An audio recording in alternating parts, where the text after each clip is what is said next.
22 restricted free agents filed for salary arbitration Wednesday. Among them, Toronto Maple Leafs goaltender Ilya Samsonov, the 26-year-old who signed with the Leafs last season after the Caps did not qualify him, had an excellent year in Toronto. 42 games, a .919 save percentage, 2.33 goals against. Edmonton forward Ryan McLeod also filed for arbitration. The 23-year-old 11 goals, 23 points in 57 games last season. And two players filed for arbitration with the Winnipeg Jets.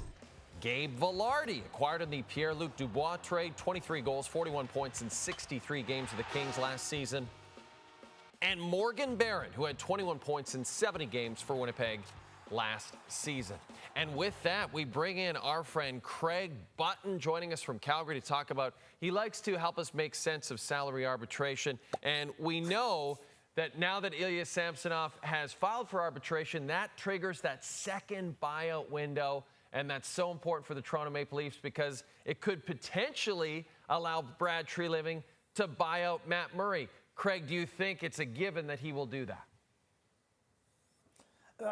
I can't speak for Brad Treliving if it's a given, but I will say this. If it was me, I would definitely be buying out Matt Murray. Bottom line is, based on the retained salary by the Ottawa Senators in that transaction and what he makes, you're talking about a cap savings of $4 million by buying him out. The cap's going to go up next year. The cap hit would be $2 million for the Toronto Maple Leafs, but you can manage that. So to me, you got Joseph Woll, you got Ilya Samsonov. To me, with Samsonov filing for arbitration, opening up that second buyout window, I would definitely be taking advantage of it if I was Brad Treliving. Craig, we are not above admitting that we made a mistake on this show. I mean, I have a whole segment at the end of the show called You Blew It, where I just, throw all the mistakes in there. But we made a pretty big mistake the other night. We reported that Vladimir Tarasenko had signed with the Carolina Hurricanes, and we cited reports that we had seen out there. Turns out that's not the case. He has not signed with anyone yet. In fact, Tarasenko on Wednesday, Craig, decided to fire his agents and hire Pat Brisson and J.P. Barry from the Creative Artists Agency. So I also want to bring up something else. Andy Strickland, terrific reporter for the St. Louis Blues, says this: barring a sudden shift, and things can change very quickly, my guess is that Alex DeBrincat situation has held up in Ottawa from signing Tarasenko. Once DeBrincat is moved, likely to the Detroit Red Wings, that would open the door for Tarasenko to sign with Ottawa. Okay, you said the other day when we reported he had signed with Carolina erroneously that you like that fit. Now, if Andy's right and he ends up actually signing in Ottawa, do you like that fit, Craig? So erroneous reporting, so he didn't sign in Carolina. And that brilliant analysis that I gave the other night of why he would be such a great fit, is that all washed out now? It doesn't matter? Is it like it never happened? Am I like that tree that falls in the forest that nobody was there? So did it make a sound? I guess I'll just have to move along here. Do I think that Vladimir Tarasenko would be do I think he'd be a nice fit in Ottawa? Absolutely. And I hope the next time we do this on Sunday that we're not having another You Blew It. Listen, Vladimir Tarasenko is a really, really good goal scorer. And I think that when you look at where the Ottawa Senators find themselves, Korpisalo in the net. They traded for Chychrun. The blue line's stronger.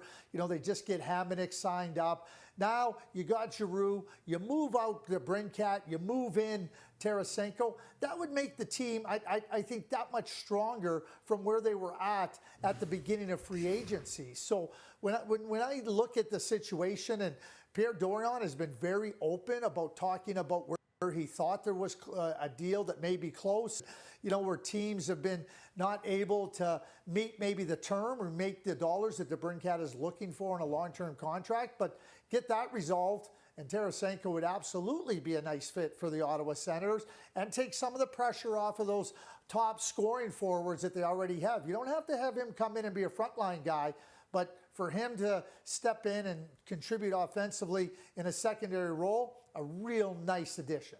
And I want to get back to DeBrincat if I could. Our friend Bruce Garriock is reporting that in addition to the Red Wings being involved, the Islanders could potentially be involved. Even the Anaheim Ducks could potentially be involved. And our friend Darren Dreger said on the Ray and Dregs podcast on Monday that DeBrincat and his agent Jeff Jackson are looking for Timo Meier money. Timo Meier money. So that's $8.5 to $8.8 million a season. Curious to get your thoughts on that.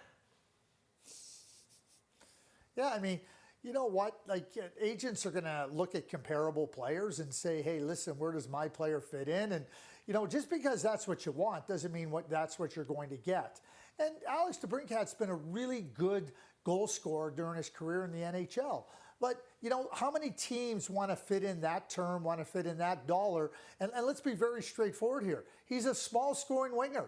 In my view, you can have one of those guys on your team if you want to have success when it counts. So I like Alex DeBrincat, but you can't just have him and just not have him supported. Look what happened to him when he left Chicago. He had Patrick Kane delivering the puck to him, and he went from a 40-goal scorer to a less than 30-goal scorer. That's reality when you're not on a good team. And so good teams are looking to add good players, and DeBrincat is, but you can't have too many small players on your team, or you're not going to have anywhere close to success when it matters the most. So can he play on a winning team? And yes, but he needs to be supported well. How many of those teams out there are ready to give him what he needs in terms of dollars and term, and also feel that he is supported to help the team win? There's not very many, Jay.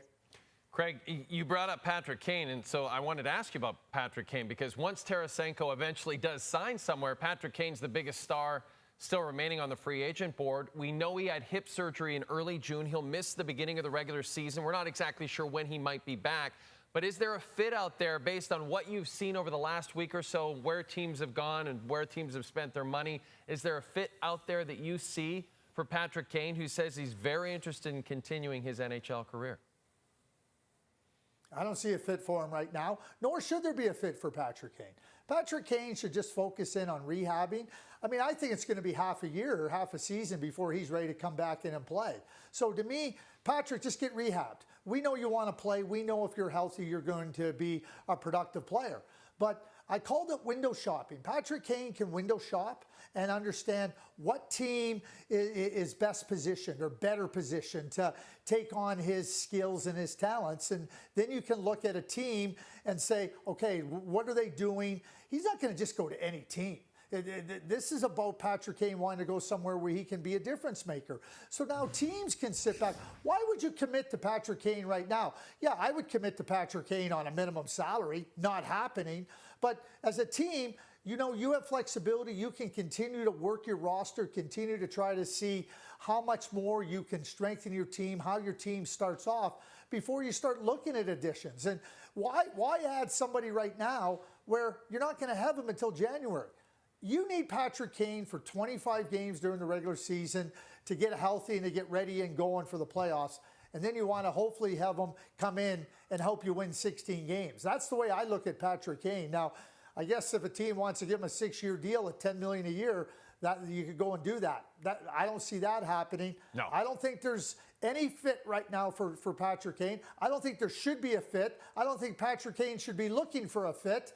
I think we just wait till 2024 and see where Patrick's at.